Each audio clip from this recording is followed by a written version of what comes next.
Hi friends, எல்லோரும் எப்படி இருக்கீங்க? நேற்று குரூப் 1 மெயின்ஸ் ரிசல்ட் விட்டுருந்தாங்க. நிறைய பேர் கிளியர் ஆகியிருக்காது, அதில் நானும் ஒரு ஆள். பரவாயில்ல, it's okay. Just learn from mistakes.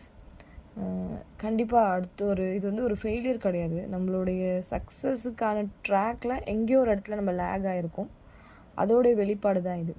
மற்றபடி அந்த லேக்லேருந்து நம்ம வெளியே வந்து திருப்பி நம்ம சக்ஸஸை நோக்கி தொடர்ந்து ஓடுறப்போ we can achieve that.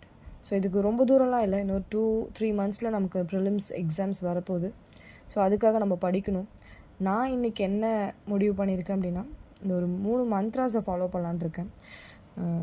கன்சிஸ்டண்ட்டாக படிக்கணும், அடுத்து ரெகுலராக ப்ராக்டிஸ் பண்ணணும், டெய்லி டெஸ்ட் போட்டு பார்க்கணும், படித்ததை திருப்பி அகைன் அண்ட் அகைன் ரிவிஷன் பண்ணணும். இதை மூணுத்தையும் நான் தொடர்ந்து நம்ம பண்ணணும் அப்படின்றத நான் முடிவு பண்ணியிருக்கேன். ஸோ எனக்கே ஒரு ரிமைண்டராக இருக்கட்டும் தான் நான் இந்த ஷார்ட்ஸ் அப்லோட் பண்ணுறேன். அண்ட் ஆல்சோ இப்போலேருந்து ஸ்டார்ட் பண்ணுறேன். ஸோ இன்றைக்கி நான் என்ன டாபிக் படிக்க போகிறேன்னா, தமிழ்நாடு அட்மினிஸ்ட்ரேஷன்லேருந்து கவர்னன்ஸ் இன் தமிழ்நாடுன்ற டாப்பிக்கை படிக்கிறேன். டைம் இப்போ வந்து 9:45. ஸோ இந்த ஷார்ட்ஸ் அப்லோட் பண்ணிட்டு நான் 9 to 12 PM வரைக்கும் படிக்கலான்னு இருக்கேன்.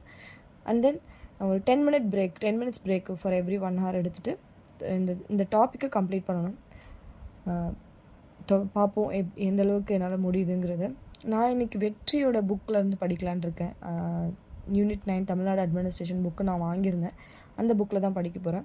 நீங்களும் தொடர்ந்து கண்டினியூஸாக படிங்க. கண்டிப்பாக நம்மளும் ஒரு நாள் கிளியர் பண்ணுவோம். All the best.